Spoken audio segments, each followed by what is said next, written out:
tapos na. Wala nang balikan.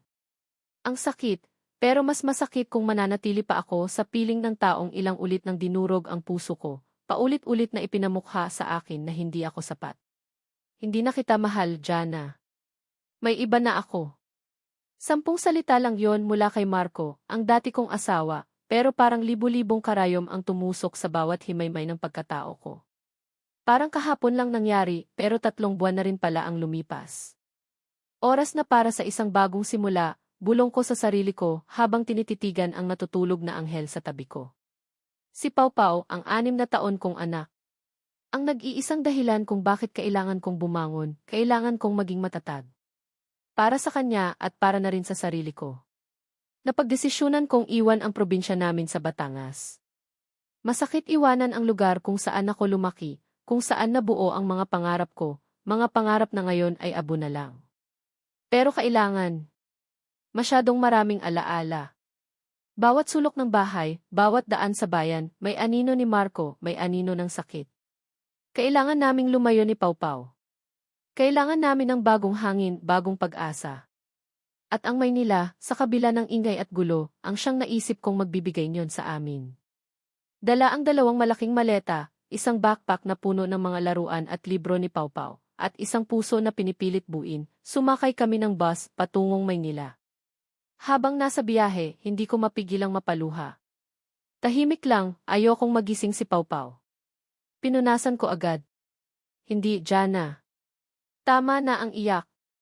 Simula pa lang to. Pagdating namin sa Maynila, agad kaming tumuloy sa isang maliit na apartment na nahanap ko online. Hindi kalakihan, sapat lang para sa aming dalawa.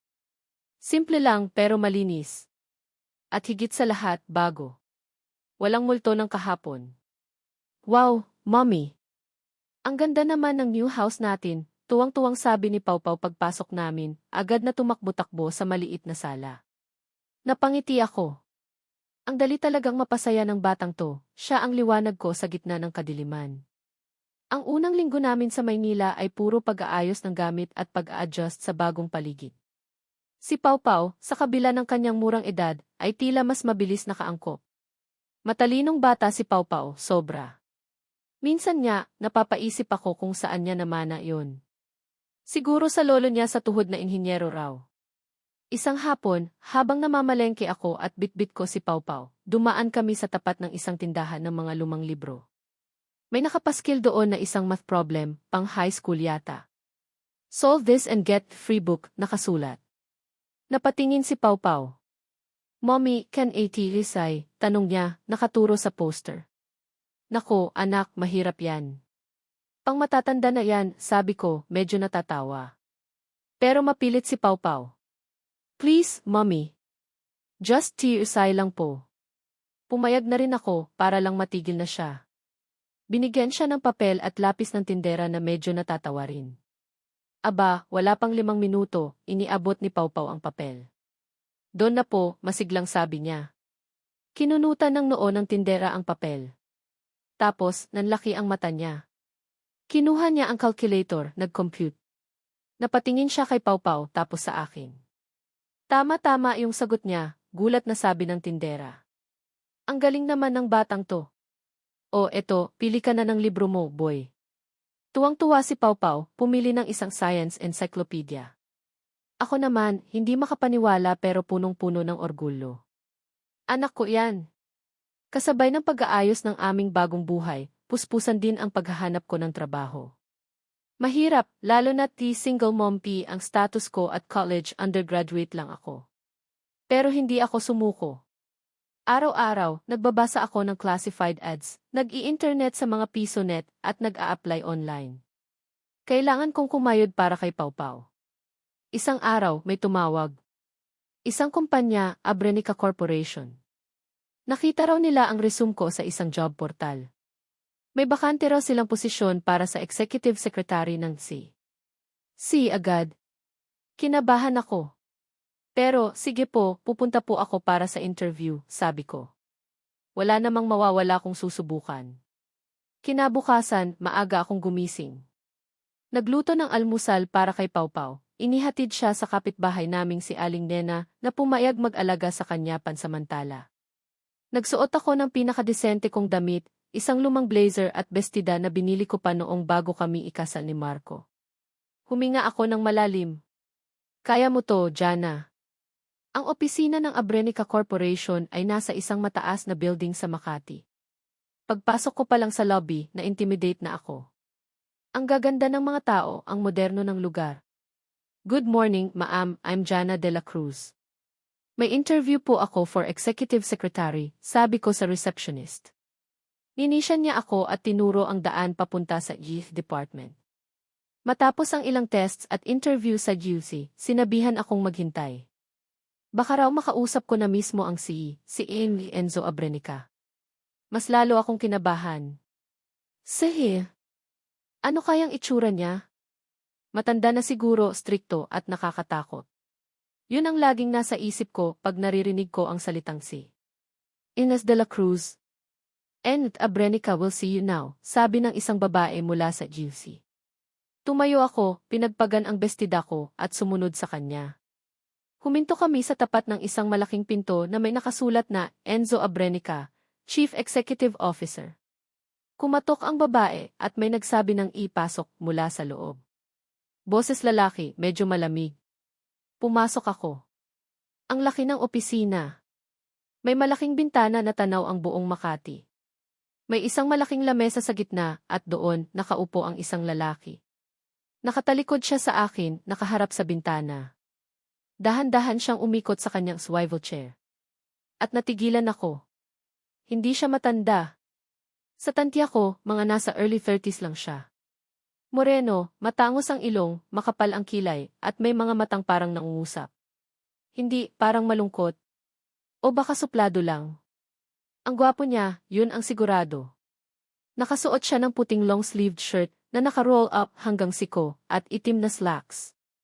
Medyo magulo ang buhok niya, parang bagong gising o di naman kaya ay napapagod na. So, you're Jana de la Cruz, sabi niya, ang boses ay kalmado pero may otoridad. Tinitigan niya ako mula ulo hanggang paa, na parang sinusuri ang bawat detalye. Medyo na-conscious ako. Yes, sir. Good morning po, magalang kong sagot, pinipilit na huwag mautal. Tumango lang siya. Have a seat. Umupo ako sa upuan sa tapat ng mesa niya. Tahimik lang siya ng ilang sandali, tinitingnan ang resume ko na nasa mesa niya. Single mother, tanong niya, hindi nakatingin sa akin. Yes, sir, sagot ko. Medyo nahiya ako bigla. Sana hindi to maging hadlang. Walang experience as an executive secretary, dagdag pa niya, tinitigan na ako ngayon. Diretso sa mata. Nakaramdam ako ng kaba. Parang x-ray vision ang mga mata niya. Oo po, sir. Pero mabilis po akong matuto. At masipag po ako, handang gawin ang lahat para sa trabahong ito, sabi ko, buong tapang. Kailangan kong ipakita na desidido ako. Mumisi siya ng bahagya. Isang ngisi na hindi ko mawari kung nang iinis o ano. Masipag, ha? Lahat naman sinasabi yan. Napalunok ako. Ang sungit naman nito. Pero hindi ako dapat magpatalo. Sir, bigyan niyo lang po ako ng pagkakataon. Ipapapakita ko po sa inyo, pakiusap ko. Tinitigan niya ulit ako, matagal. Parang may hinahanap sa mga mata ko. Maya-maya, sumandal siya sa upuan niya.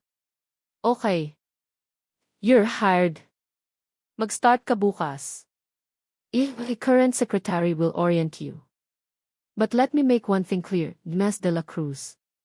I don't tolerate incompetence. One major mistake, you're out. Understand? Parang nabingi ako sa sinabi niya. Hired na ako. Agad-agad. Pero yung warning niya, tumatak sa isip ko. Oo po, sir. Naiintindihan ko po. Maraming salamat po, hindi ko napigilang umiti ng malapad. Good. You may go, sabi niya, at bumalik na sa pagtingin sa mga papeles sa mesa niya, parang wala na akong kaharap. Bastos din pala to, no? Pero, kebs na. May trabaho na ako. Ito na ayun. Ang simula ng bago naming buhay ni Pau Pau. Paglabas ko ng opisina niya, parang gusto kong sumigaw sa tuwa. Nagpasalamat ako sa GC department at umuwi na. Habang nasa jeep pa uwi, hindi maalis ang ngiti ko. May trabaho na ako. Magiging sekretary ako ng C. Kahit mukhang masungit at may pagka-arogante si Enzo Abrenica, okay lang. Kakayanin ko to, para kay Pau Pau. Pero habang iniisip ko ang mukha ni Enzo Abrenica, yung mga mata niyang matatalim, yung boses niyang malamig, hindi ko maiwasang makaramdam ng kaunting kilabot. Parang may kung anong hiwaga sa pagkatao niya. At yung sinabi niyang Kilazig, ang current secretary niya, kaya naghahanap ng bago. Medyo nag-alala ako. Hay, Jana, bulong ko sa sarili. Mukhang hindi lang basta bagong simula to, mukhang isang malaking hamon din. Kilig dahil sa bagong oportunidad at sa di maikakailang kagwapuhan ng boss. Lungkot dahil sa mga alaala ng nakaraan na pilit kong tinatakasan, at sa kaba na baka hindi ko kayanin ang bagong responsibilidad. Isang bagong simula nga. Pero kasabay nito, ang tanong, kakayanin ko ba talaga? Lalo na sa ilalim ng isang boss na tila may sariling mundo at tila ayaw pa istorbo. Lumipas ang unang linggo ko sa Abrenica Corporation na parang isang mahabang panaginip o bangungot, depende sa oras ng araw at kung kaharap ko si Enzo Abrenica. Ang trabaho bilang executive secretary niya ay hindi biro. Halos wala siyang pinapalampas na detalye. Ang schedule niya, kailangang perpekto. Ang mga dokumento, kailangang walang mali kahit isang koma. Ang kape niya, kailangang tamang-tama ang timpla, hindi masyadong matapang, hindi masyadong matabang. Minsan, napapaisip ako kung tao ba talaga to o isang high-tech na robot na may human skin. Siya yung tipo ng boss na madalang magsalita, pero pag nagsalita, parang laser beam, direkta at matalas. At yung sinabi niyang Kilazy, yung dati niyang sekretary. Nagsisimula ko ng maintindihan. Hindi naman sa tamad si Abrenica mismo sa pag-iisip o pagdedesisyon, pero para bang ayaw niyang maabala sa mga bagay na para sa kanya ay minor details. Gusto niya, pagdating sa kanya, lansado na lahat. Kaya naman, ako ang sumasalo ng lahat ng gusot. Nakakapagod pero kinakaya ko. Para kay Pau Pau. Sa kabila ng kasungitan niya, may mga pagkakataon namang nakikita kong tao rin pala siya. Minsan, mahuhuli ko siyang nakatitig sa labas ng bintana, malalim ang iniisip, na para bang may pasan siyang problema na mas malaki pa sa buong kumpanya. Minsan naman, pagkatapos ng isang tense na meeting, makikita ko siyang nakapikit at minamasahe ang sentido, senyales ng pagod. Pero yun lang yun. Mabilis siyang bumabalik sa kanyang malamig na postura. Isang Biyernes ng hapon, mga isang buwan na ako sa kumpanya, nagkaroon ng emergency. Tumawag si Aling Nena, yung kapitbahay naming nag-aalaga kay Pau Pau. Masama raw ang pakiramdam niya, biglang nilagnat at nahihilo. Hindi niya raw kayang alagaan si Pau Pau. Wala naman akong ibang mapag-iiwanan. Ang mga kamag-anak ko, nasa Batangas lahat. Wala pa akong masyadong kaibigan dito sa Maynila. Napakamot ako sa ulo. Anong gagawin ko? Alangan namang umabsent ako, Biyernes pa naman, maraming kailangang tapusin bago mag-weekend. At siguradong ulan ng sermon mula kay Sungit. Jana, anong problema?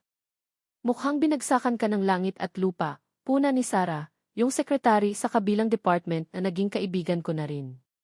Si Pau Pau kasi walang mag-aalaga. Nagkasakit si Aling Nena, problemado kong sabi. Dalhin mo na lang kaya dito, suhestyon ni Sarah. Quiet naman yung bata, di ba? Sa kahapon na, mamaya-maya, uwian na rin. Nag-aalangan ako. Pwede ba iyon? Baka magalit si Sir Enzo. Subukan mo lang. Mas mabuti na iyon kaysa umabsent ka. Ipaliwanag mo na lang, sabi ni Sarah. Nagdesisyon akong subukan. Tinawagan ko ang guard sa apartment namin, nakiusap na kung pwede niyang bantayan saglit si Pau Pau habang sinusundo ko. Mabuti na lang at pumayag. Nagpaalam ako kay Abrenica na may emergency lang at kailangan kong lumabas saglit. Tumaas lang ang isang kilay niya, pero wala namang sinabi. Signos yon na pumapayag siya, basta't huwag akong magtatagal. Pagbalik ko sa opisina, kasama ko na si Pau Pau. Bitbit niya ang kanyang paboritong robot na laruan at isang libro ng mga dinosaur. Wow, Mommy! Ang laki ng office mo, manghang sabi ni Pau Pau, pero pabulong lang. Naturuan ko na siyang dapat tahimik lang sa opisina. Baby, dito ka lang muna sa tabi ni mommy, ha? Be a good boy. Marami pa kasing work si mommy, pakiusap ko sa kanya, habang inaayos ang isang maliit na espasyo sa tabi ng desk ko para sa kanya.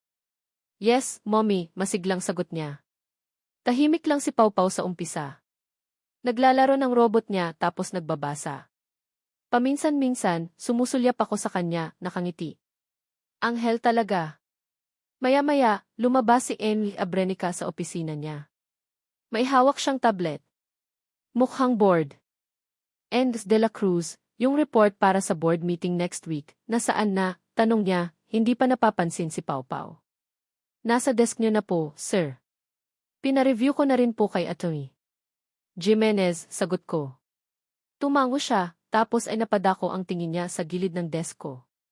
Nakita niya si Pau Pau. Kunot no. Oo. Sino yan? Malamig niyang tanong. Agad akong tumayo. Ah, sir, anak ko po, si Pau Pau. Nagkaroon po kasi ng emergency sa nag-aalaga sa kanya kaya hindi niya ako pinatapos. Tinitigan niya si Pau Pau, na ngayon ay nakatingin din sa kanya, hawak pa rin ang libro ng dinosaur. Pau Pau, ulit ni Emily Abrenica, na parang hindi makapaniwala sa pangalan. Si Pau Pau naman, umiti. Hello po, sir. Ako po si Paulo, but they call me Pau Pau, magalang nasabi ng anak ko. Walang emosyon ang mukha ni Emily Abrenica. Tumalikod na siya at bumalik sa opisina niya, dala pa rin ang tablet.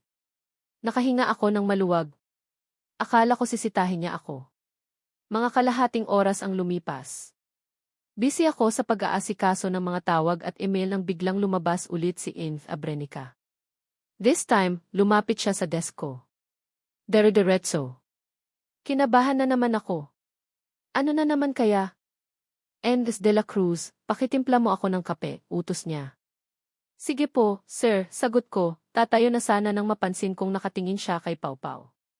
Si Pau Pau naman, nakatitig sa tablet na hawak ni Emily Abrenica. May nakadisplay doon na parang isang komplikadong puzzle game, yung mga may blocks na kailangang ayusin. Anong tinitingnan mo, bata? Tanong ni Emily Abrenica kay Pau Pau. Hindi galit pero hindi rin pala kaibigan. Curious lang, siguro. Puzzle po ba yan, sir? Mukhang mahirap po, sabi ni Pau Pau, yung mga mata niya kumikislap sa interes. Ngumisi si Emily Abrenica. Yung ngising mayabang. Mahirap talaga to, matagal ko na tong sinusubukang tapusin. Level 87 na ako. Wow! Ang galing niyo po, sabi ni Pau Pau, genuinely impressed. Gusto mong subukan, alok ni Emily Abrenica. Nanlaki ang mga mata ko. Naku po. Baka kung anong masira ni Pau Pau. Ay, sir, wag na po. Baka maistorbo lang po kayo ni Pau Pau, pigil ko. Pero si Emily Abrenica, parang hindi ako narinig. Iniabot niya ang tablet kay Pau Pau. Sige na. Tingnan natin kung kaya ng utak mo. Maihalong pang-aasar sa tono niya. Kinuha ni Pau Pau ang tablet, tinitigan ang puzzle. Ang instructions ay nasa English, pero sanay naman si Pau Pau. Ako naman, pinagpapawisan na ng malamig. Paano kung matalo si Sir Enzo ng anak ko? Magagalit kaya to? Baka sabihin, pati anak ko, threat sa ego niya. Nakatayo lang si Emily Abrenica sa tabi ni Pau Pau, nakakrus ang mga braso, tila nag-aabang. Ang ibang empleyado sa paligid, napapansin na rin ang eksena. Nagbubulungan. Dagdag ka ba sa akin? Tahimik na naglalaro si Pau Pau. Seryoso ang mukha. Bawat galaw ng daliri niya sa screen, sinusundan ng tingin ni Emily Abrenica. Ang noo ng boss ko, unti-unting kumukunot. Parang hindi makapaniwala sa nakikita niya. Ako naman, pasimpleng nagdarasal. Sana po, wag niyang matapos. Sana po, medyo mahirapan siya para hindi naman sobrang. Pero huli na. Don, masayang sigaw ni Pau Pau, itinaas ang tablet. Level 87 finished. Next level na po, sir. Parang huminto ang oras. Si Enzo Abrenica, na laging kalmado at kontrolado, ngayon ay nakangang. Literal. Para siyang nakakita ng multo. Kinuha niya ang tablet mula kay Pau Pau, tinitigan ang screen, tapos tinitigan si Pau Pau. Paulit-ulit. Paano mo nagawa iyon? Utal niyang tanong. Yung boses niya hindi na malamig. May halong pagkagulat na hindi maitago. I just moved the blocks po until they fit, sir. Simpleng sagot ni Pau Pau, na parang wala lang. It's a logic puzzle po. You just need to see the pattern. Natahimik si Eng Abrenica. Matagal. Tumingin siya sa akin tapos kay Pau Pau ulit. Nakita ko ang paglunok niya. Parang may kung anong naglalaro sa isip niya. Ang mga empleyado sa paligid hindi na nagbubulungan. Nakatutok na lahat sa amin. Gulat. Yun ang emosyong kitang-kita sa mukha ni Eng Abrenica. Ang isang sihi na sanay manalo, na sanay na siya ang pinakamagaling, natalo ng isang 6 na taong gulang na bata sa paborito niyang puzzle game. Sa sarili niyang tablet. Sa harap ng ibang empleyado. Ang ego niya, sigurado akong nayanig. Ako naman, halo-halong emosyon ang nararamdaman. Proud ako kay Pau Pau, sobra. Pero kasabay nito, takot. Takot sa kung ano ang magiging reaksyon ni Eng Abrenica pagkatapos nitong shock face. Baka isipin niyang pinahiya siya. Baka sa akin niya ibunton ang inis. Nagsimula na akong kabahan para sa trabaho ko. Baka ito na yung one major mistake na sinasabi niya kahit hindi naman ako ang may gawa. Anak, halika na rito, tawag ko kay Pau Pau, medyo nanginginig ang boses. Thank you po, sir, sa pagpalaro kay Pau Pau. Pasensya na po sa abala. Si Pau Pau, lumapit sa akin, pero nakatingin pa rin kay Eng Abrenica, na parang naghihintay ng papuri. Pero si Eng Abrenica, hindi pa rin nagsasalita. Nakatitig lang kay Pau Pau. Yung mga mata niya, na dati malamig at walang emosyon, ngayon ay may kakaibang kislap. Hindi galit. Hindi rin tuwa. Para bang na-challenge. Bigla siyang ngumiti. Pero hindi yung ising mayabang. Isang ngiti na mas seryoso, mas determinado. Lumuhod siya para magpantay sila ni Pau Pau. Anong pangalan mo ulit, bata? Tanong niya, mas malumanay na ngayon ang boses. Pau Pau po. Paulo po, sagot ng anak ko. Pau Pau, ulit ni Enzo, parang sinasaulo ang pangalan. Magaling ka. Matalino ka. Napangiti si Pau Pau sa papuri. Thank you po, sir. Tumayo si Eng Abrenica. Tumingin siya sa akin. Ines de la Cruz. Po, sir, halos pabulong kong sagot. Ito na ba iyon? Si Sante na ba ako? Bukas, Sabado. May free time ba kayo ng anak mo? Nagulat ako sa tanong niya. Po. Opo, sir. Wala naman po kaming lakad. Ano kayang plano nito? Ipapahiya ba niya kami sa labas ng opisina? Good. Tumingin ulit siya kay Pau Pau. Pau Pau, gusto mo ba ng rematch? Hindi lang sa puzzle na to, marami pa akong alam na games. Mas mahihirap. Ayan na nga ba ang sinasabi ko? Ang ego ng lalaking to, nasaling talaga. Gusto niyang patunayan na mas magaling siya. Si Pau Pau naman, lalong nagliwanag ang mukha. Talaga po, sir. Sige po. Gusto ko po yan. Napapikit ako. Diyos ko, ano ba tong pinasok namin? It's a date, then, sabi ni Eng Abrenica, at may kakaibang ngiti sa kanyang mga labi. Ines de la Cruz, I'll text you the details. Don't be late. Pagkasabi niyon, tumalikod na siya at pumasok sa opisina niya, isinara ang pinto. Naiwan akong tulala. Si Pau Pau, tuwang-tuwa. Ang mga katrabaho ko, kanya-kanyang bulungan na naman. Rematch? Anong ibig sabihin noon? Isang friendly game lang ba, o may mas malalim na kahulugan to para kay Eng Abrenica? Ang takot ko, hindi nawala. Sa halip, parang nadagdagan pa. Kasi ngayon, hindi na lang trabaho ko ang nakataya. Pati ang anak ko, nadamay na sa kung anumang i-challenge, ang nasa isip ng boss ko. Ang dating gulat sa mukha ni Enzo Abrenica ay napalitan ng isang determinasyon na nakakapangilabot. At ang takot ko, lumalalim. Ano ang mangyayari bukas? Ito ba ang simula ng isang kakaibang relasyon sa pagitan ng anak ko at ng suplado kong boss? O simula ng mas malaki pang problema para sa aming mag-ina? Isang bagay lang ang sigurado ko, ang weekend na to ay hindi magiging mapayapa. Kinabukasan, Sabado, maaga pa lang ay gising na si Pau Pau. Excited siya sa rematch nila ni M. Abrenica. Ako naman, magdamag na hindi mapakali. Ano ba kasing pumasok sa isip ng boss ko at naisipan niyang makipagkompite sa isang bata? At bakit parang ang seryoso niya tungkol doon? 9:09 ng umaga, dumating ang text ni M. Abrenica. Acacia Estates Clubhouse. 1-0 don't be late, Diaz de la Cruz. And tell Pawpaw to prepare for defeat. Ang yabang talaga. Pero may kasunod na smiley face yung text. Smiley face. Si Ken Enzo Ice Kinky Abrenica, nag-smiley. Himala yata yun. Nag-taxi kami ni Pawpaw papunta sa Acacia Estates. Social na subdivision. Ang clubhouse, parang resort. May malaking swimming pool, tennis court, at isang game room na puno ng kung ano-anong board games, video games, at meron pang ang mini billiard table. Pagpasok namin sa game room, nandoon na si M. Abrenica. Nakasuot siya ng simpleng gray shirt at denim shorts. Mukha siyang bata. Malayo sa CE image niya sa opisina. Nakaupo siya sa isang mesa, may chessboard na nakaset up na. Good morning, sir, bati ko, medyo alanganin pa rin. Morning, Diaz de la Cruz. Pawpaw. Tumango siya sa anak ko. Ready ka na bang matalo? Si Pawpaw, umiti lang.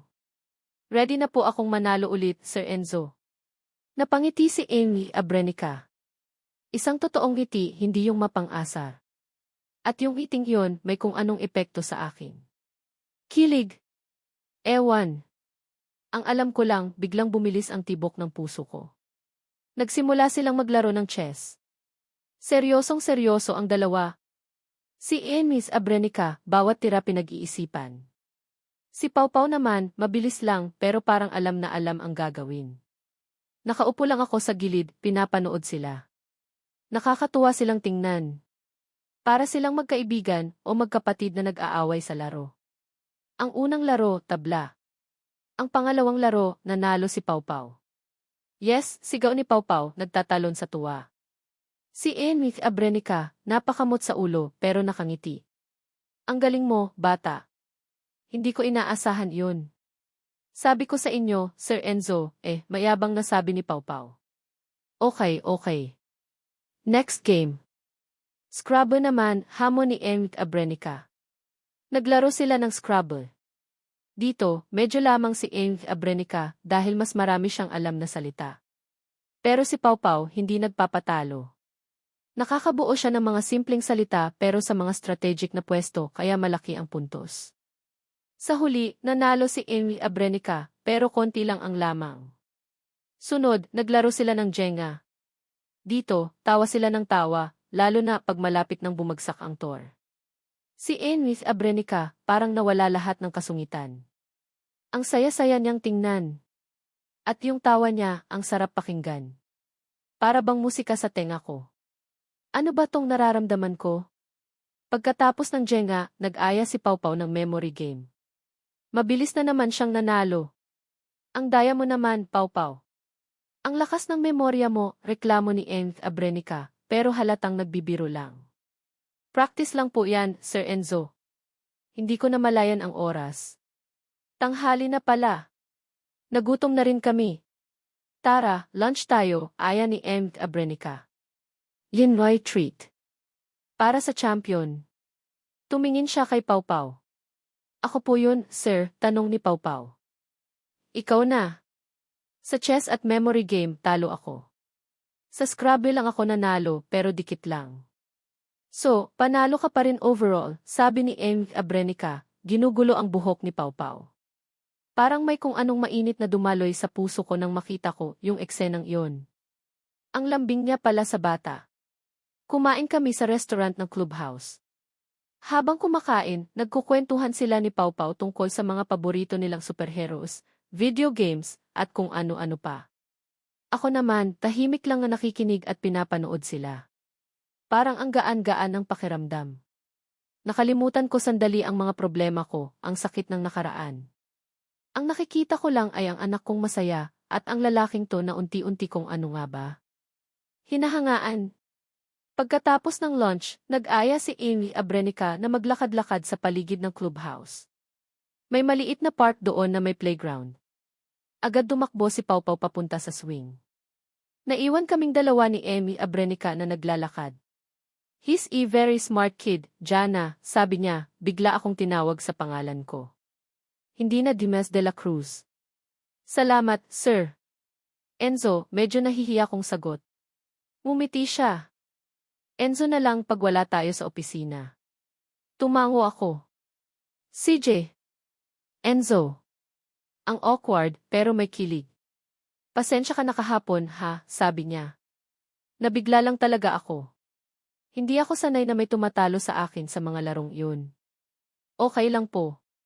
"Naiintindihan ko naman," sabi ko. Actually, na-impress ako sa kanya. Sobra, pag-amin niya. "And I had fun today. It's been a while since I genuinely had fun."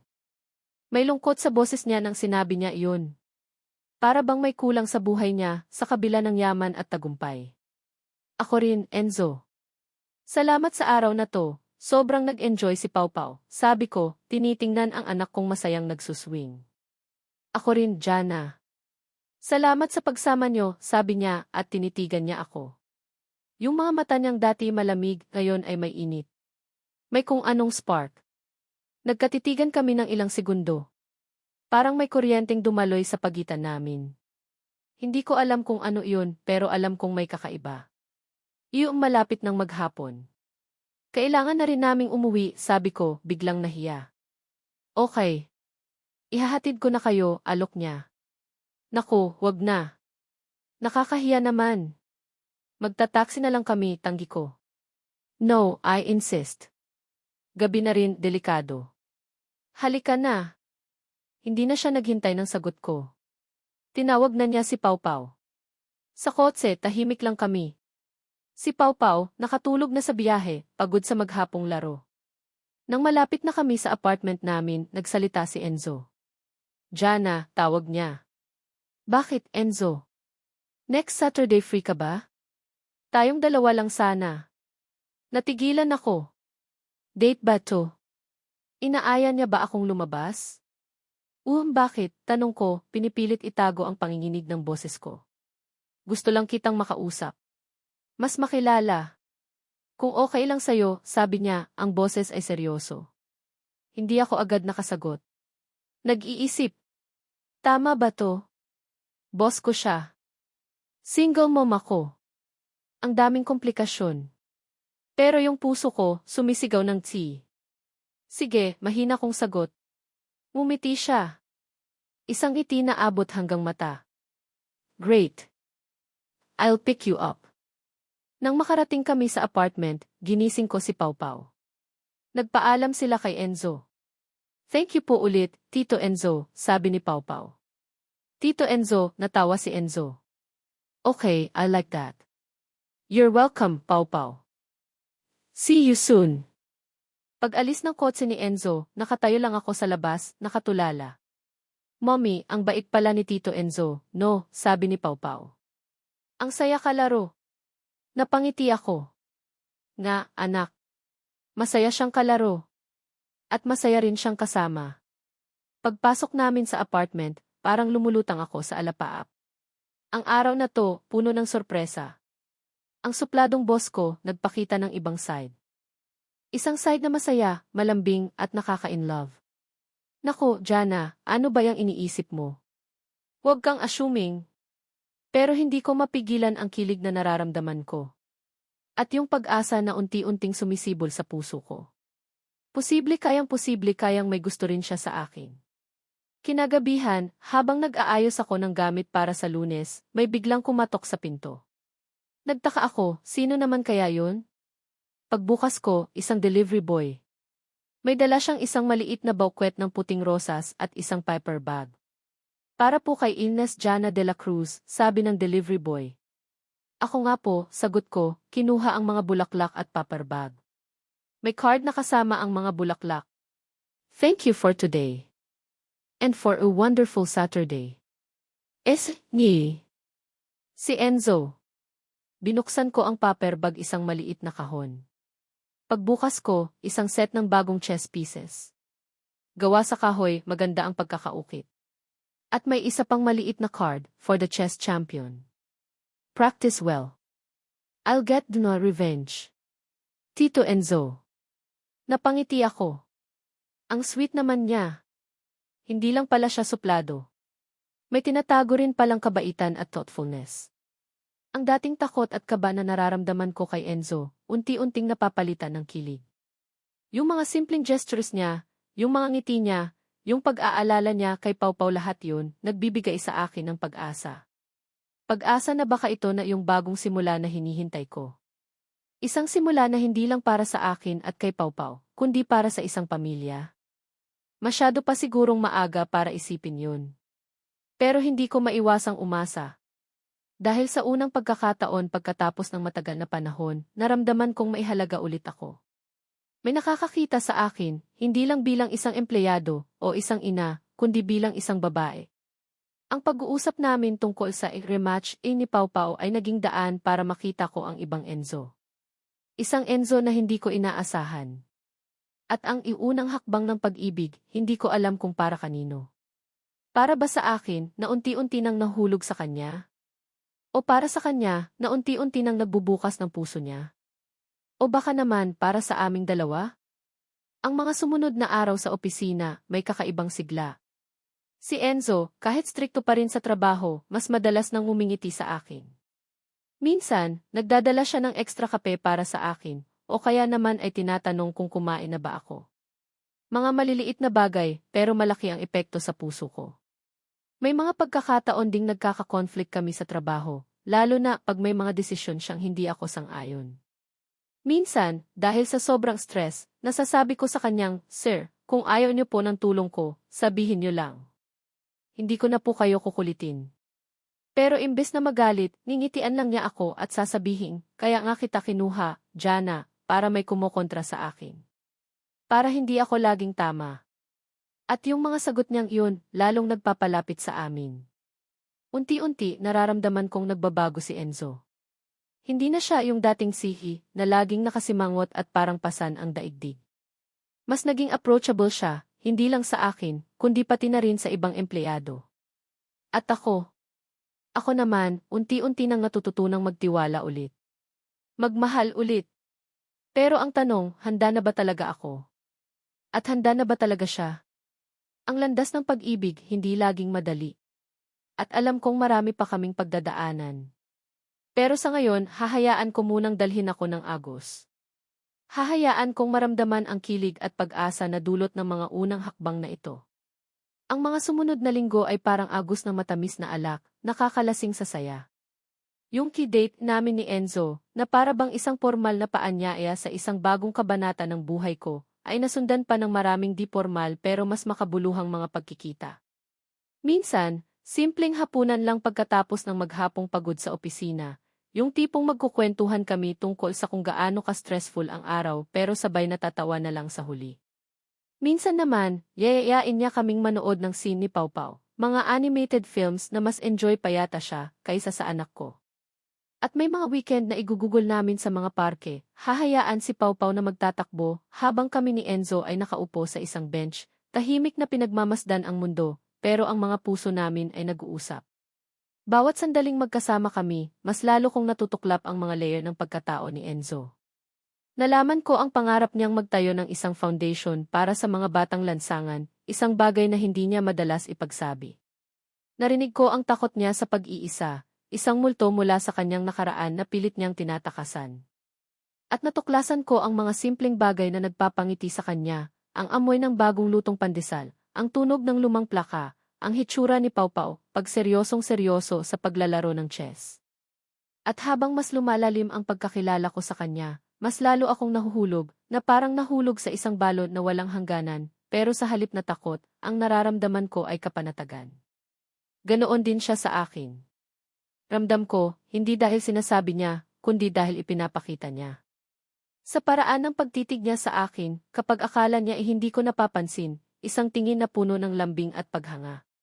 Sa paraan ng marahan niyang paghawak sa kamay ko, kapag tumatawid kami sa daan, o yung simpleng paghaplos sa likod ko kapag alam niyang pagod na ako. Sa mga maliliit, hindi inaasahang sorpresa niya, isang tasa ng paborito kong kapeng barako sa umaga na may kasamang note na "Good morning, beautiful", isang text message sa kalagitnaan ng magulo kong araw na nagsasabing "thinking of you". Kaya mo yan, o yung bigla na lang siyang sisipot sa pintuan ng apartment namin, dala-dala ang paboritong pizza ni Pau Pau, para lang makipaglaro dito ng video games, kahit alam kong pagod na siya galing sa trabaho. Unti-unti, ang dating tila yelong pader na nakapalibot sa puso niya ay nagsimulang matunaw, hinahayaang umagos ang init na matagal na palang nakakubli doon. At ang dating malamig, suplado, at tila laging galit sa mundong sihi ay naging isang lalaking puno ng init, ng tawa, at ng isang uri ng pagmamahal na hindi ko pa nararamdaman dati. Para bang ang Enzo na kaharap ko ngayon ay ang tunay na siya, yung Enzong itinago niya sa lahat, maliban na lang siguro sa akin at kay Pau Pau. Pero sabi nga nila, walang relasyong perpekto, walang daang laging patag. At ang namumuo naming pagtitinginan ni Enzo, gaano man ito katamis sa simula, ay hindi magiging exempted sa mga pagsubok.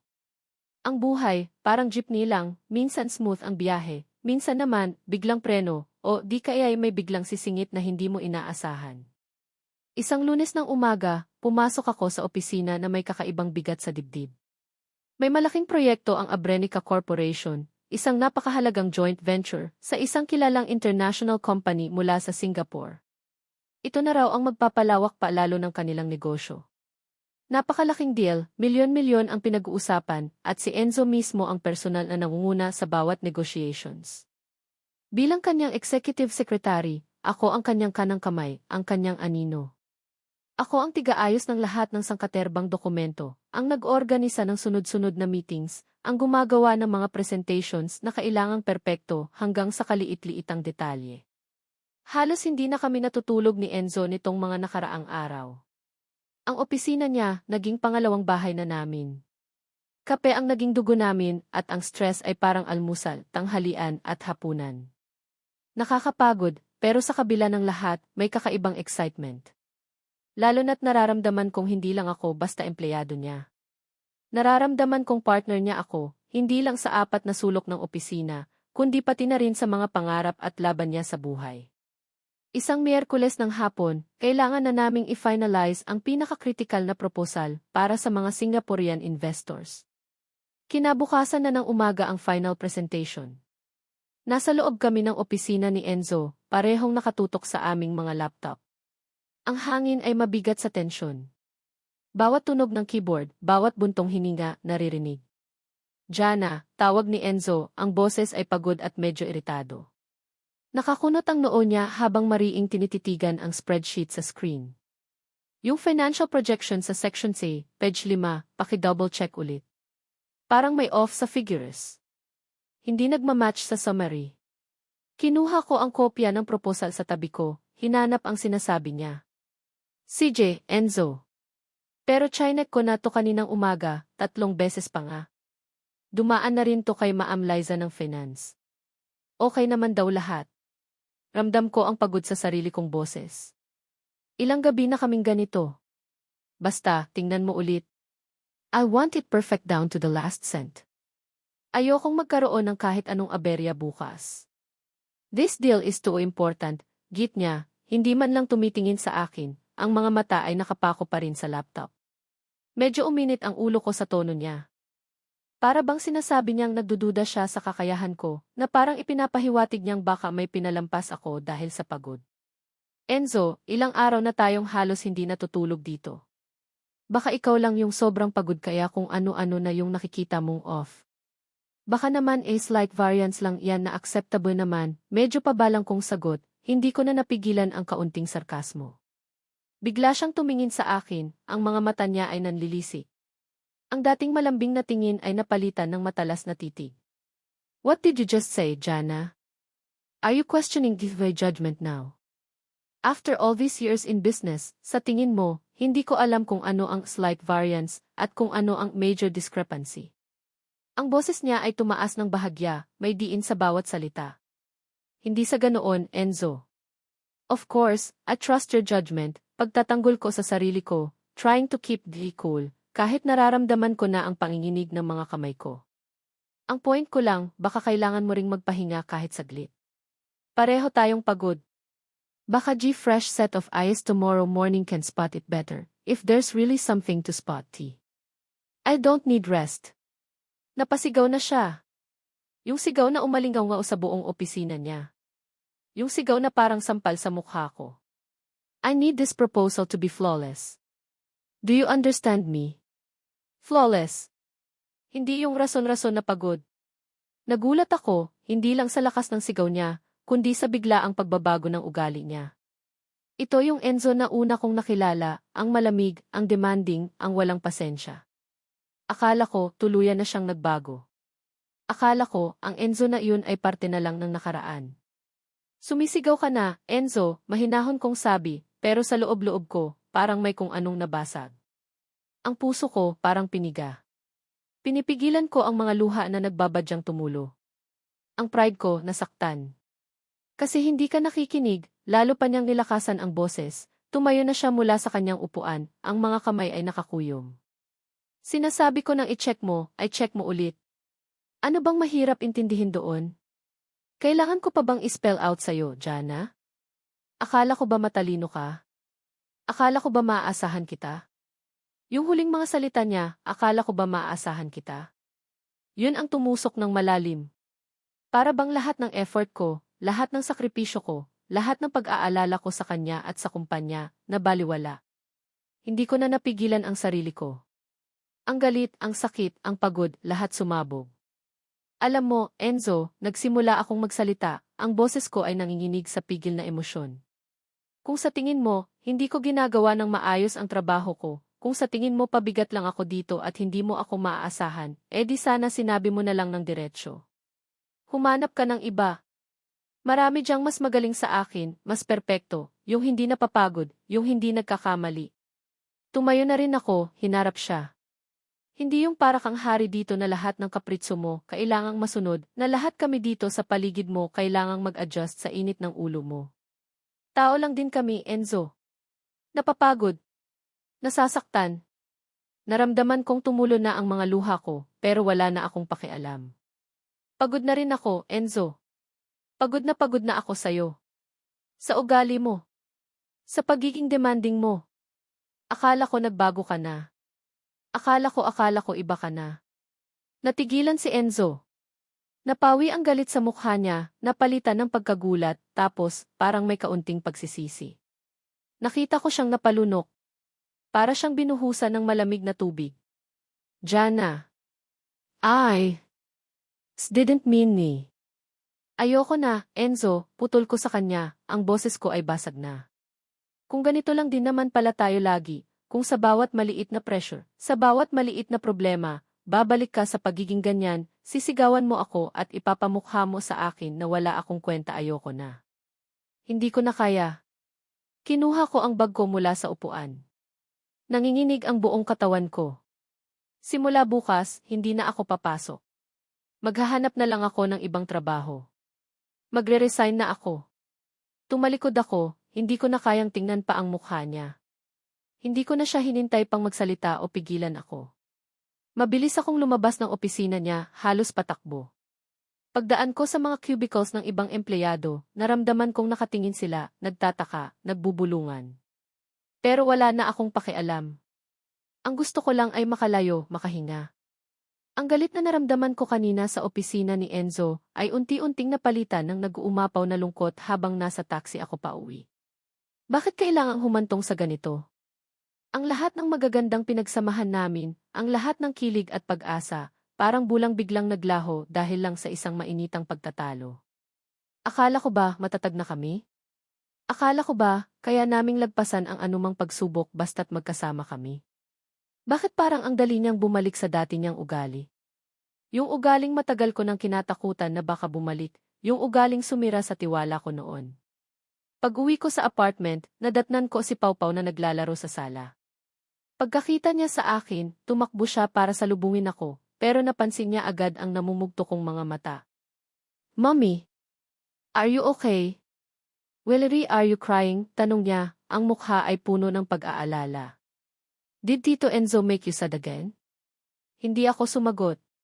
Yumuko lang ako at niyakap siya ng mahigpit. Ayokong makita niya akong ganito kahina. Ayokong madamay pa siya sa gulo namin ni Enzo. Dumiretso ako sa kwarto, nagbihis at humiga. Nagkulong. Umiyak ako ng umiyak hanggang sa wala ng luhang lumabas, puro hikbi na lang. Ang sakit. Ang sakit-sakit isipin na yung taong minahal mo at pinagkatiwalaan mo ay kaya ka palang saktan ng ganito. Kinagabihan, walang tigil ang pagring ng cellphone ko. Tiningnan ko, si Enzo. Sunod-sunod ang tawag niya. Sunod-sunod din ang text messages. Jana, please answer me. I'm sorry. I'm really, really sorry.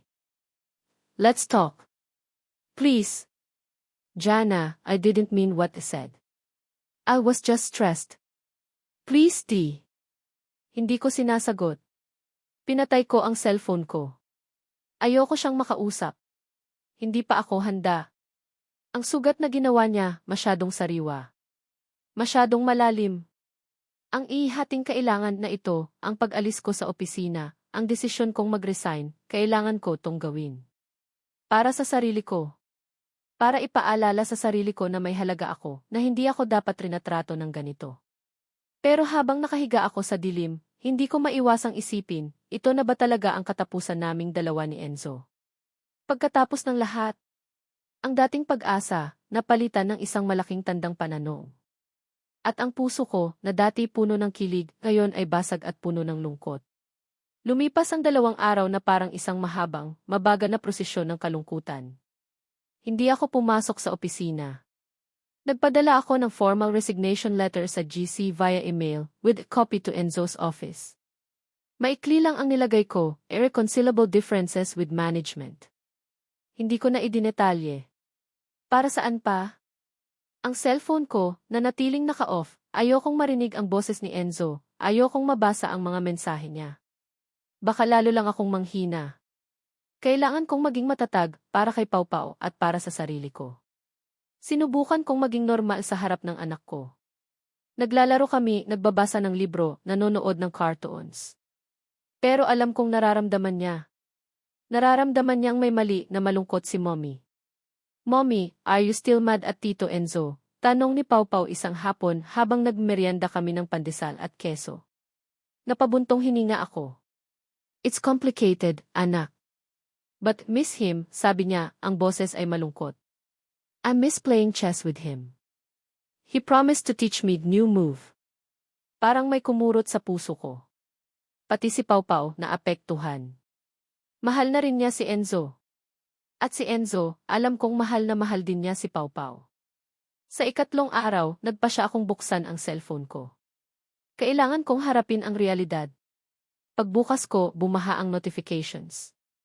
Missed calls mula kay Enzo, siguro mga 100 na. Messages, napakarami.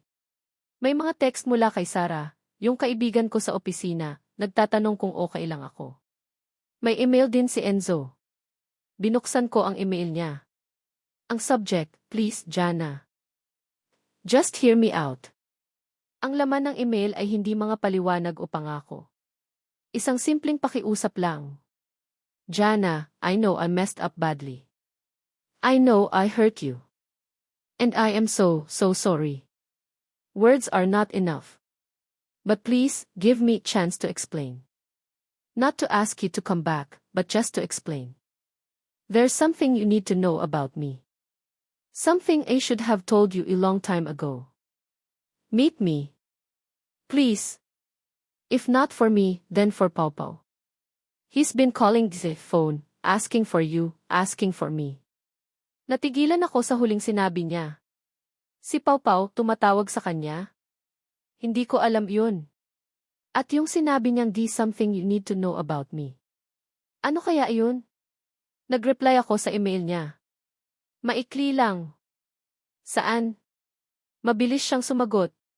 Sa dati nating tagpuan. Sa park malapit sa inyo. Bukas, 3, yeah. Hihintayin kita. Kinabukasan, nag-aalangan man pumunta ako. Kailangan ko ng closure. Kailangan kong malaman yung katotohanan na sinasabi niya. Para na rin matahimik na ang isip ko. Iniwan ko muna si Pau Pau kay Aling Nena. Pagdating ko sa park, nakita ko agad si Enzo. Nakaupo siya sa bench kung saan kami madalas tumambay noon, pinapanood si Pau Pau na naglalaro. Mukha siyang pagod. Ang mga mata niya may dark circles. Parang hindi rin siya natutulog. Lumapit ako at umupo sa kabilang dulo ng bench. Tahimik lang kami ng ilang sandali. Salamat sa pagdating, basag niya sa katahimikan. Ang boses niya, garalgal. Hindi ako sumagot. Hinintay ko lang siyang magsalita. Huminga siya ng malalim. Jana, yung nangyari sa opisina walang excuse yung ginawa ko. Nasigawan kita. Nasaktan kita. At yun ang pinagsisisihan ko ng sobra-sobra. Tumingin siya sa akin, ang mga mata niya ay puno ng pagsisisi. Pero maniwala ka, hindi ikaw yung problema. Ako. Ako yung may problema. Anong ibig mong sabihin? Tanong ko, ang boses ko ay walang emosyon. May past ako, Jana. Isang nakaraan na pilit kong tinatakasan, pero laging bumabalik para guluhin ako, simula niya. Nakinig lang ako. Lumaki ako sa isang pamilyang perpekto sa paningin ng iba. Mayaman kami, kilala ang apelyido namin. Pero sa loob ng bahay, ibang-iba. Ang tatay ko, he was a tyrant. Everything had to be perfect. Grades, achievements, even the way we behaved. One small mistake and he would explode. Sumisigaw siya, namimisikal minsan. Ang nanay ko naman, laging tahimik lang. Natatakot din sa kanya. Parang may kung anong kumirot sa dibdib ko habang naririnig ko ang kwento niya. Ang Enzo na kilala kong malakas at matapang, may tinatago palang ganitong kahinaan, ganitong sakit. Lagi akong pressured. Lagi akong takot magkamali. Kasi pag nagkakamali ako, pakiramdam ko, wala akong kwenta. Pakiramdam ko, I failed him. I failed everyone, patuloy niya, ang boses ay nanginginig na. Kaya siguro naging ganito ako. Masyadong demanding sa sarili ko at sa ibang tao. Ayokong may palpak. Ayokong may mali. Kasi pag may mali, naaalala ko siya. Naaalala ko yung mga sigaw niya, yung mga masasakit na salita niya. May tumulong luha mula sa mga mata niya. Pinunasan niya agad. Noong araw na iyon, sa opisina sobrang stressed lang talaga ako sa deal. At nung sinabi mong baka ako lang yung may problema, parang narinig ko yung boses niya. Parang sinasabi niyang, see, you're a failure. And I snapped. Projected all my anger, all my frustrations, onto you. Which was unfair. Which was wrong. Natahimik ako. Unti-unti kong naiintindihan. Ang ugali niyang perfectionist, ang pagiging mainitin ang ulo niya minsan, ang takot niyang magkamali, lahat yon may pinanggagalingan. Isang malalim na sugat mula sa kanyang kabataan. Hindi yun excuse sa ginawa niya sa akin, pero nakatulong yun para maintindihan ko kung bakit siya naging ganoon. Hindi ko sinasabi to para humingi ng awa, Jana, sabi niya, tumingin ulit sa akin. Sinasabi ko to dahil kailangan mong malaman ang totoo. Para maintindihan mo kung bakit ako nagkaganito. At para malaman mo na hindi ikaw yung may kasalanan. Ako. Enzo D. I've been seeing a therapist, Jana, pag-amin niya. Matagal na. Trying to deal with SVD demons. Akala ko, okay na ako. Akala ko, kaya ko nang kontrolin. Pero nung araw na iyon, bumalik lahat. Ngayon, mas naiintindihan ko na. Ang pagiging lazy na sinasabi niya noon, baka hindi naman talaga katamaran, kundi isang paraan para makaiwas sa pressure, sa expectations. Ang pagiging distant niya minsan, baka paraan niya iyon para protektahan ang sarili niya. Mahal kita, Jana, sabi niya, ang boses ay puno ng sinseridad. Mahal na mahal kita. At mahal na mahal ko si Pau Pau. Kayo ang nagbigay sa akin ng pag-asa. Kayo ang nagturo sa akin kung paano ulit maging masaya, kung paano magmahal ng walang takot. Hinawakan niya ang mga kamay ko. Pero alam kong nasaktan kita ng sobra. At kung kailangan mo ng panahon, ibibigay ko sa'yo. Kung gusto mong umalis, maiintindihan ko. Kahit masakit. Tumingin ako sa mga mata niya. Nakita ko ang sakit, ang pagsisisi, pero nakita ko rin ang pag-asa. Pag-asa na baka mapatawad ko siya. Dito na pumasok ang selos. Hindi selos sa ibang babae, kundi selos sa nakaraan niya. Selos sa kung paanong ang nakaraan na iyon ay may kapangyarihan pa ring saktan siya, at saktan ang mga taong malapit sa kanya, kabilang na ako. Gusto kong magalit sa tatay niya, sa lahat ng sakit na idinulot nito sa kanya. Pero alam kong wala na akong magagawa doon. Ang tanging magagawa ko ay ang magdesisyon para sa kasalukuyan at para sa hinaharap. Enzo, sabi ko, ang boses ko ay mas kalmado na. Salamat sa pagsasabi ng totoo. Ngumiti siya ng mapait. Kahit nahuli na. Hindi pa huli ang lahat, sabi ko. Pero kailangan mo ng tulong. At kailangan ko rin ng panahon. Tumango siya. Naiintindihan ko. Hindi ako babalik sa trabaho, Enzo, sabi ko ng diretsyo. Pero hindi ibig sabihin noon tapos na tayo. Nakita ko ang pagliwanag ng mukha niya. Talaga? Pero this time, dahan-dahan lang tayo. Kailangan mong ayusin ang sarili mo. At kailangan kong ayusin ang puso ko, sabi ko. Pero gagawin natin to ng magkasama. Kung gusto mo pa. Gusto ko, Jana. Sobrang gusto ko, mabilis niyang sagot, ang mga mata ay kumikislap na ulit. Bigla, may narinig kaming tumatakbo papalapit sa amin. Si Pau Pau. Kasama si Aling Nena. Tito Enzo. Mommy, sigaw ni Pau Pau, at yumakap ng mahigpit kay Enzo. Niyakap din siya ni Enzo, parang ang tagal nilang hindi nagkita. I missed you, Tito Enzo. Well, hey, were you not answering Divis calls? Tanong ni Pau Pau. I'm sorry, champ. Tito Enzo was just busy. But I'm here now, sabi ni Enzo, ginulo ang buhok ni Pau Pau. Tumingin sa akin si Pau Pau. Mommy, are you and Tito Enzo friends again? Napangiti ako. Tumingin ako kay Enzo tapos kay Pau Pau. Anak. Friends na ulit kami ni Tito Enzo, sagot ko. More than friends, I hope, bulong ni Enzo, pero narinig ko. Ninitian ko lang siya. Ang pag-asa na nawala nitong mga nakaraang araw ay unti-unting bumabalik. Hindi magiging madali ang lahat. Marami pa kaming kailangang ayusin sa aming mga sarili at sa aming relasyon. Pero ang pagtukla sa katotohanan tungkol sa nakaraan ni Enzo ay nagbigay ng bagong liwanag. Naintindihan ko na hindi lang ako ang nasasaktan, hindi lang ako ang may pinagdadaanan. Siya rin. At baka, sa pagtulong namin sa isa't isa, mas mapapadali ang proseso ng paghilom. Ang daan patungo sa tunay na pag-ibig ay hindi laging diretsyo. Minsan, kailangang dumaan sa mga liko-liko, sa mga madidilim na eskinita. Pero hanggat may pag-asa, at hanggat handa kayong harapin ang katotohanan, may liwanag pa ring matatanaw sa dulo. At para sa amin ni Enzo, ang liwanag na iyon ay nagsisimula ng magpakita ulit. Lumipas ang ilang buwan na puno ng pag-asa at unti-unting paghilom. Gaya ng napag-usapan namin ni Enzo, hindi ako bumalik sa Abrenica Corporation. Nakahanap ako ng part-time online job bilang virtual assistant para sa isang maliit na kumpanya sa Australia. Hindi kalakihan ang sweldo, pero sapat na para sa aming dalawa ni Pau Pau. At ang pinakamahalaga, mas marami akong oras para sa anak ko at para sa sarili ko. Si Enzo naman, tinupad niya ang pangako niya. Mas naging seryoso siya sa kanyang therapy sessions. Madalas kaming magkausap tungkol sa mga natututunan niya, sa mga nararamdaman niya. Nagbukas siya sa akin ng husto, pati yung mga pinakamadidilim na bahagi ng kanyang nakaraan. At ako naman, nakinig lang, umintindi at nagbigay ng suporta. Hindi ko siya hinusgahan. Sa halip, mas lalo ko siyang minahal dahil sa kanyang katapangan na harapin ang kanyang mga demonyo. Ang relasyon namin dumaan sa isang kiribut. Bumalik kami sa umpisa. Ligawan stage kung tawagin.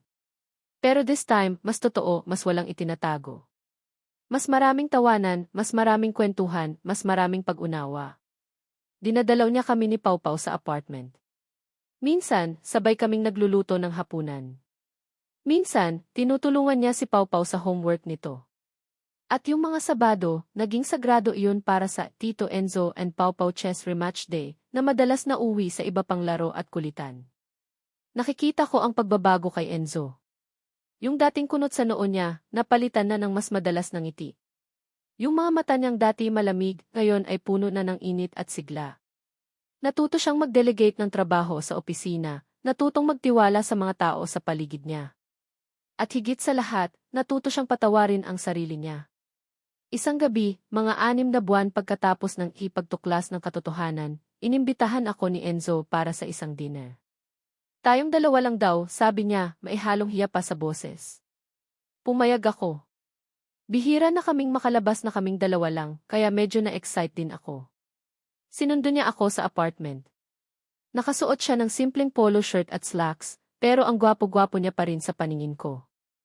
Dinala niya ako sa isang maliit, cozy na Italian restaurant sa may Tagaytay. Tahimik ang lugar, may malamyos na tugtog at ang hangin ay malamig. Perfect. Habang kumakain kami, nagkukwentuhan kami tungkol sa mga nangyari sa linggong iyon. Ang gaan-gaan ng pakiramdam. Para kaming dalawang matagal nang magkakilala na komportable na sa isa't isa. Pagkatapos ng dinner, nag-aya siyang maglakad-lakad sa garden ng restaurant. May mga maliliit na ilaw na nakasabit sa mga puno, parang mga bituin na bumaba sa lupa. Ang romantic ng ambience. Huminto kami sa isang maliit na gazebo. Tumingin siya sa akin, ang mga mata niya ay seryoso pero puno ng pagmamahal. Jana, sabi niya, hinawakan ang dalawa kong kamay.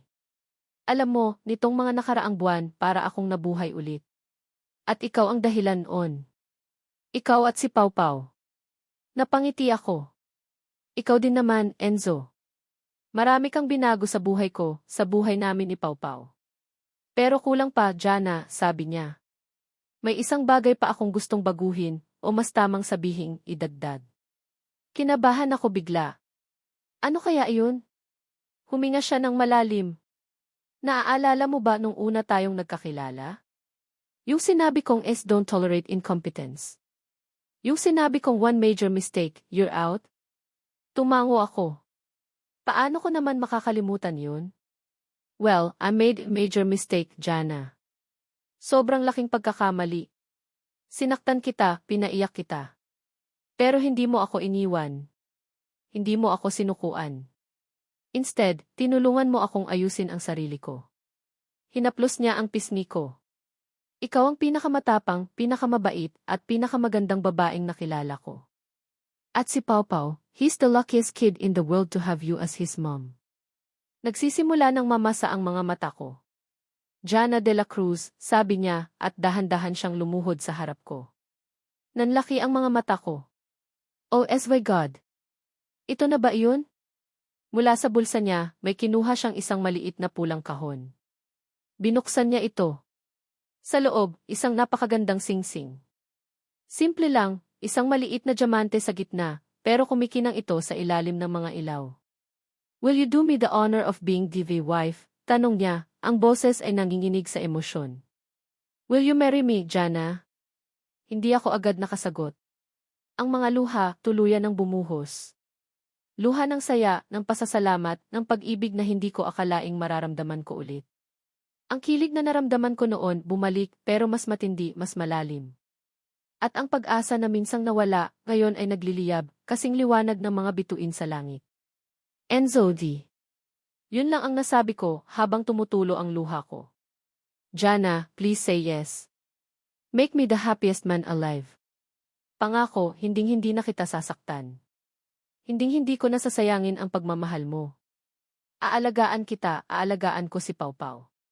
Buong buhay ko, sabi niya, ang mga mata niya ay nagmamakaawa, pero puno ng pag-ibig. Tumango ako, hindi na mapigilan ang ngiti sa gitna ng aking pag-iyak. Yes, Enzo. Yes, I will marry you. Tumayo siya, ang mukha niya ay nagliwanag na parang araw. Isinuot niya ang singsing sa daliri ko. Sakto. Parang ginawa para sa akin. Niyakap niya ako ng mahigpit. I love you, Jana. I love you so much. I love you too, Enzo, sagot ko, isinubsob ang mukha ko sa dibdib niya. Ang sarap sa pakiramdam. Ang gaan. Para bang lahat ng bigat na pinasan ko, biglang nawala. Nagtagal kami sa yakap na iyon. Walang nagsasalita. Dinadama lang ang bawat sandali. Ang pagtanggap sa isang pag-ibig na dumaan sa maraming pagsubok, pero sa huli nanaig. Si Enzo, ang dating arogante at supladong ngayon ay isang lalaking handang ibigay ang lahat para sa babaeng mahal niya. Isang lalaking natutong magpakumbaba, natutong humingi ng tawad, at higit sa lahat, natutong magmahal ng buong buo at walang takot. Nang medyo kumalma na kami, tumingin siya sa akin. So, kailan natin sasabihin kay Pau Pau? Napangiti ako. Bukas na bukas din siguradong matutuwa yun. Matagal na niyang gustong magkaroon ng tatay. Hindi lang tatay ang magkakaroon siya, Jana. Magkakaroon siya ng isang buong pamilya, sabi ni Enzo, at hinalikan ako sa noo. Pag-uwi namin sa apartment, kahit hating gabi na, hindi ako makatulog.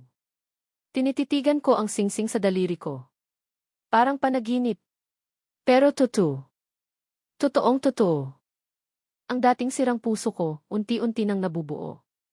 At ang bubuo dito ay ang pagmamahal ng isang lalaking minsan ko nang sinukuan, pero hindi sumuko sa akin. Ito na iyon. Ang simula ng bago naming kabanata.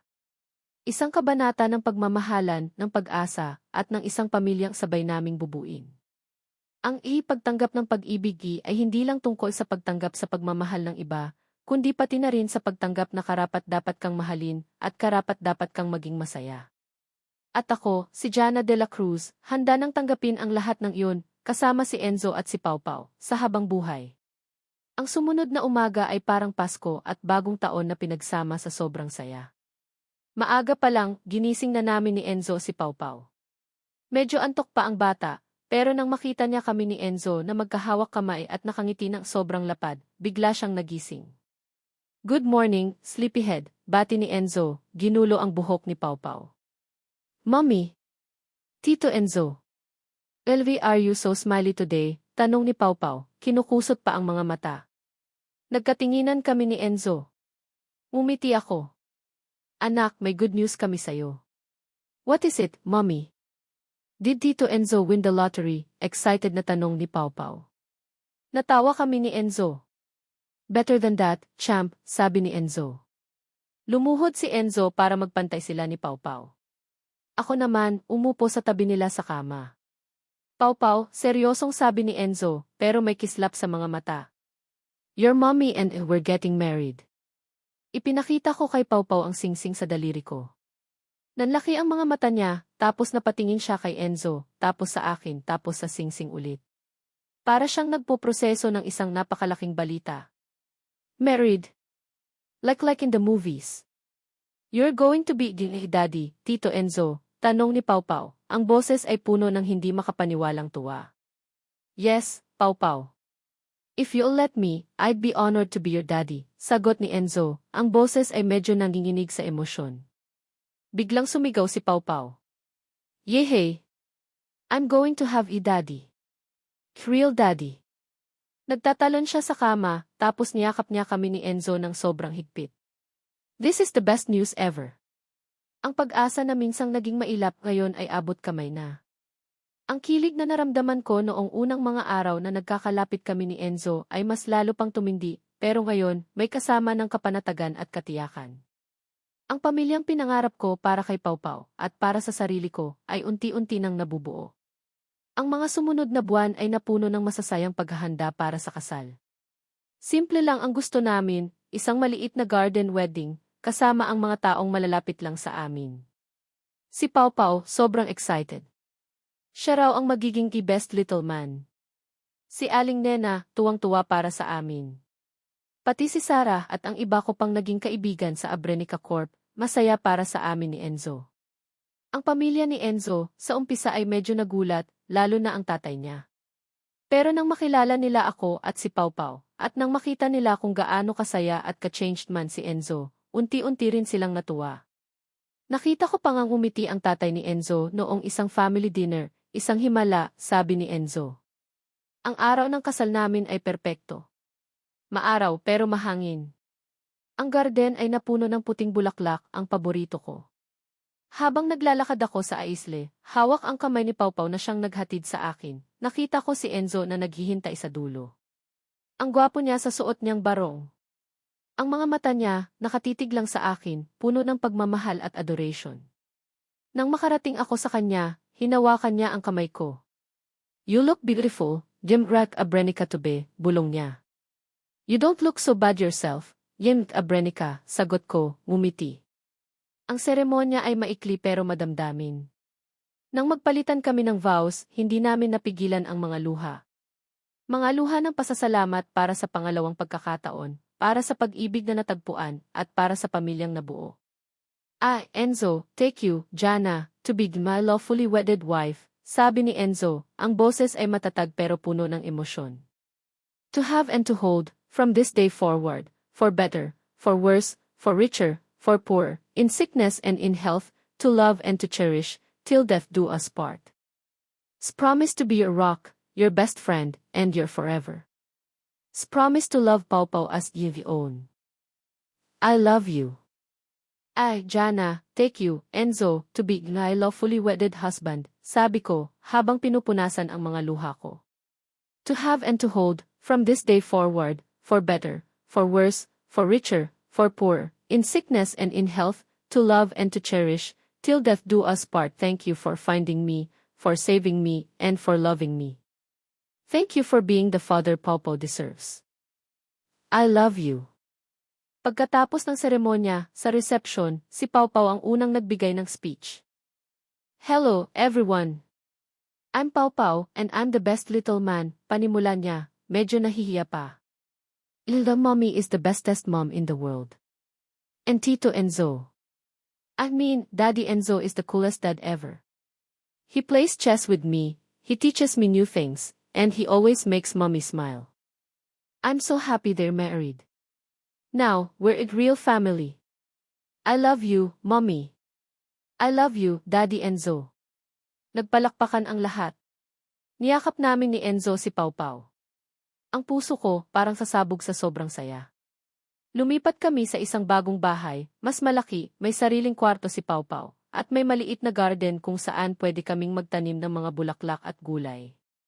Ang bawat umaga, nagsisimula sa amoy ng kape na tinimpla ni Enzo, sa halakhak ni Pau Pau habang naghahanda para sa eskwela, at sa mga yakap at halik na nagsasabing, mahal kita. Ang mga gabi naman, napupuno ng mga kwentuhan tungkol sa aming araw, ng mga laro, ng mga pangarap para sa hinaharap. May mga araw pa rin na hindi maiiwasan ang mga maliliit na tampuhan, ang mga hindi pagkakaunawaan. Normal lang iyon sa isang relasyon, sa isang pamilya. Pero ang pinagkaiba ngayon, natuto na kaming makinig sa isa't isa, natuto na kaming magpakumbaba, at natuto na kaming mas pahalagahan ang pagmamahal na meron kami. Ang mga sugat ng nakaraan, hindi man tuluyang naglaho, pero nagsilbi na lang itong paalala kung gaano kami katatag, at kung gaano kalaki ang ipinagbago namin para sa isa't isa. Minsan, paggabi at tulog na si Pau Pau, tatambay kami ni Enzo sa veranda, magkahawak kamay, pinagmamasdan ang mga bituin. Happy ka ba, Jimhek Abrenica? Tanong niya, hinalikan ang buhok ko. Sobra, Jimhek Abrenica. Sobrang-sobra, sagot ko, isinandal ang ulo ko sa balikat niya. Salamat sa lahat. Ako ang dapat magpasalamat sa'yo, Jana. Kasi kung hindi dahil sa'yo, baka hanggang ngayon, yung dating Enzo pa rin ako, malungkot, magulo at takot magmahal. Pero nagbago ka na, Enzo. At yun ang pinakamahalaga. Ang bagong buhay namin ay hindi perpekto, pero ito ay totoo. Puno ng pagmamahal, puno ng tawanan, puno ng mga simpleng kaligayahan. Si Pau Pau, lalong naging bibo at matalino, alam niyang may dalawang taong nagmamahal at sumusuporta sa kanya ng buong buo. Ako naman, natagpuan ko ulit ang sarili ko, hindi lang bilang ina, kundi bilang asawa at bilang isang babaeng karapat-dapat mahalin. At si Enzo, ang dating sihi na kinatatakutan ng lahat, ngayon ay isang mapagmahal na asawa at isang ulirang ama. Ang pag-ibig, minsan dumarating sa hindi inaasahang pagkakataon, sa hindi inaasahang tao. Minsan, kailangan dumaan sa sakit, sa luha, sa mga pagsubok, bago ito tuluyang magbunga ng kaligayahan. Ang aming kwento ni Enzo ay isang patunay na kahit gaano pa kasakit ang nakaraan, palaging may pag-asang bumangon at magsimula ulit. At sa bawat bagong simula, may bagong pag-ibig na naghihintay, isang pag-ibig na mas matatag, mas totoo, at mas makabuluhan. Ang aming ibagong buhay, bagong pag-ibig ay hindi lang tungkol sa aming tatlo. Ito ay tungkol sa pagpapatawad, sa pagtanggap, at sa walang hanggang kapangyarihan ng pag-ibig na kayang baguhin ang lahat. At sa bawat araw na magkakasama kami, lalo naming pinapatunayan na ang tunay na kaligayahan ay hindi nasusukat sa yaman o tagumpay, kundi sa pagmamahal na ibinibigay at tinatanggap natin sa loob ng isang pamilya. Mga minamahal kong mambabasa at tagapakinig. Una sa lahat, mula sa kaibuturan ng aking puso, nais kong iparating ang aking taos-pusong pasasalamat sa inyong lahat. Maraming salamat po sa inyong walang sawang pagsubaybay, sa bawat minutong inilaan ninyo upang samahan sina Jana, Enzo, at ang munting si Pau Pau sa kanilang paglalakbay, mula sa mapait na simula hanggang sa matamis na wakas. Ang inyong presensya, kahit saan nyo ng tahimik na pagbabasa o pakikinig, ay nagsilbing inspirasyon at lakas para sa akin upang buuin ang bawat kabanata ng kanilang kwento. Habang isinusulat ko ang istoryang ito, para na rin akong naging bahagi ng buhay nila. Naramdaman ko ang sakit ni Jana sa kanyang mga kabiguan, ang bigat ng pasanin ni Enzo dahil sa kanyang nakaraan, at ang walang muwang na pag-asa ni Pau Pau. May mga pagkakataong napapangiti ako habang tinatahak nila ang mga sandali ng kilig, at may mga oras ding napapaluha ako sa kanilang mga pagsubok.